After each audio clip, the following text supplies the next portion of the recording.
بسم اللہ الرحمن الرحیم۔ انسان ہمیشہ کامیابی چاہتا ہے۔ کوئی دولت میں کامیابی ڈھونڈتا ہے، کوئی شہرت میں کامیابی ڈھونڈتا ہے اور کوئی طاقت میں کامیابی ڈھونڈتا ہے، مگر اصل کامیابی وہی ہے جو دنیا اور آخرت دونوں کو روشن کرے۔ یہ کامیابی صرف نبی کریم صلی اللہ علیہ وسلم کی سیرت کی پیروی سے حاصل ہو سکتی ہے۔ اگر ہم آپ صلی اللہ علیہ وسلم کی زندگی کو دیکھیں تو آپ صلی اللہ علیہ وسلم یتیم پیدا ہوئے۔ آپ صلی اللہ علیہ وسلم نے غربت دیکھی، دشمنوں کی سازشیں برداشت کی، طائف میں پتھر کھائے، لیکن صبر اور اللہ رب العزت پر بھروسہ کبھی ہاتھ سے نہیں چھوڑا۔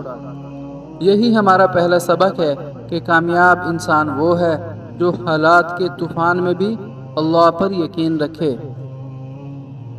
دوسرا سبق ہے اخلاق۔ آپ صلی اللہ علیہ وسلم نے فرمایا، تم میں سے بہتر وہ ہے جس کے اخلاق سب سے اچھے ہیں۔ کامیاب زندگی کا راز ہے حسن اخلاق۔ چاہے گھر ہو یا معاشرہ، کاروبار ہو یا رشتہ داری ہو، سچائی، نرم لہجہ اور عدل ہی انسان کو عزت دلاتے ہیں۔ تیسری روشنی ہے آپ صلی اللہ علیہ وسلم کا مقصد۔ نبی کریم صلی اللہ علیہ وسلم نے اپنی زندگی کا ہر لمحہ اللہ رب العزت کی رضا اور انسانیت کی بھلائی کے لیے گزارا۔ اگر ہم بھی اپنی زندگی کو مقصد کے ساتھ گزاریں تو دنیا بھی بہتر ہوگی اور آخرت بھی روشن ہوگی۔ آخری سبق ہے محبت اور رحم۔ آپ صلی اللہ علیہ وسلم رحمت للعالمین بنا کر بھیجے گئے تھے۔ اللہ رب العزت قرآن میں فرماتے ہیں، بسم اللہ الرحمن الرحیم، وَمَا أَرْسَلْنَاكَ إِلَّا رَحْمَةً لِلْعَالَمِينَ۔ اس آیت کا مفہوم ہے، اللہ رب العزت فرما رہے ہیں کہ اے محمد صلی اللہ علیہ وسلم، ہم نے آپ کو اس دنیا میں کسی خاص قوم یا خاص زمانے کے لیے نہیں بھیجا، بلکہ آپ کو پوری انسانیت اور تمام جہانوں کے لیے رحمت للعالمین بنا کر بھیجا ہے۔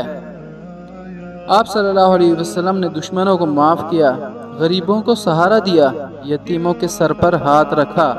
اصل کامیابی یہی ہے کہ ہماری زندگی دوسروں کے لیے آسانی اور سکون کا سبب بنے۔